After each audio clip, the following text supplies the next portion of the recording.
Saham TLKM itu saham favorit dividen investor di Indonesia. Banyak banget yang pegang saham ini buat jangka panjang. Tapi banyak juga yang bilang, TLKM sekarang udah gak growth, cuma jalan di tempat. Pertanyaannya, TLKM ini masih layak gak sih buat investasi? Atau jangan-jangan udah jadi saham pensiun aja? Kita akan bedah bareng pakai template Kotakasu.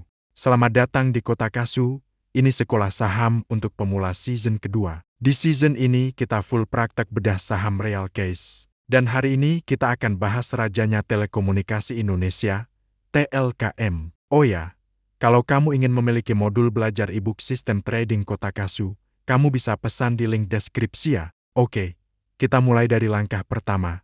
Bisnisnya apa sih? Banyak yang mikir TLKM itu ya cuma Telkomsel. Padahal lebih dari itu. TLKM punya Telkomsel, operator seluler terbesar, punya IndiHome, raja internet rumah, dan punya juga bisnis data center serta bisnis digital lainnya. Garis besarnya gini, TLKM itu infrastruktur komunikasi Indonesia. Kalau kita analogikan Indonesia ini tubuh manusia, TLKM itu jaringan sarafnya yang menghubungkan semuanya. Langkah kedua, labanya stabil atau menurun? Bisnis telekomunikasi itu termasuk bisnis defensif. Ciri khas TLKM itu pendapatannya besar dan stabil. Labanya juga cenderung konsisten. Memang bukan tipe yang pertumbuhannya kencang, tapi kuat. Jadi, Kotakasu statementnya, TLKM bukan saham roket, tapi ini adalah saham pondasi. Langkah ketiga, utangnya aman atau bahaya. Bisnis kayak TLKM ini butuh modal yang sangat besar. Jadi utang itu pasti ada. Yang perlu kita cek adalah, utangnya masih terkontrol gak? Dan yang lebih penting, cash flow operasionalnya kuat atau tidak? Aturan Kotakasu simple.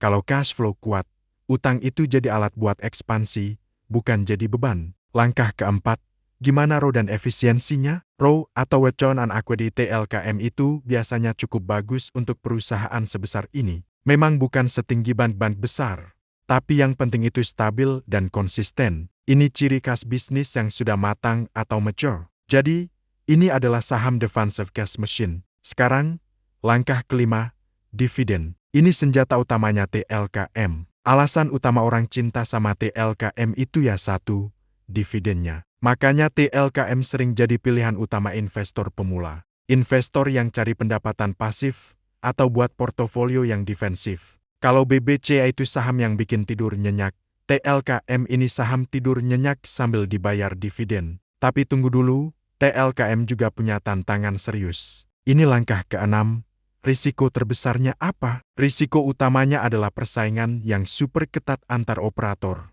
Perang harga paket data itu nyata. Pertumbuhannya juga mulai melambat dan ada tekanan dari bisnis digital baru. Jadi, TLKM itu aman. Tapi bukan berarti tanpa masalah. Langkah ketujuh, valuasi, murah atau value trap. TLKM ini sering banget kelihatan murah, karena pernya lebih rendah dari BBCA dan dividen yield-nya menarik. Tapi pertanyaannya, murah karena memang undervalued, atau murah karena pertumbuhannya yang lambat? Aturan Kotakasu, kalau kamu beli TLKM, mindset-nya harus untuk dividen dan defensif. Jangan berharap ini jadi multi-bagger dalam waktu cepat. Jadi, kesimpulannya TLKM masih layak dibeli? Jawabannya, ya, layak banget untuk investor dividen dan yang cari saham defensif. Cocok juga buat pemula sebagai pondasi portofolio. Tapi ingat, jangan berharap pertumbuhannya kencang kayak saham teknologi. Godek dari Kotakasu, TLKM itu saham pensiun yang tetap relevan, asal ekspektasi kamu benar. Singkatnya, TLKM itu bisnisnya stabil plus dividennya kuat. Ini bukan saham roket, tapi saham pondasi. Nah, kalau kamu pegang saham TLKM, coba tulis di kolom komentar, tim dividen. Kira-kira episode selanjutnya kita enaknya bedah saham apa nih? Mau perbandingan INDF vs ICBP, PTBA vs ADRO, atau kita bahas top 5 saham dividen terbaik? Tulis pilihanmu di bawah ya. Salam cuan waras dari Kotakasu.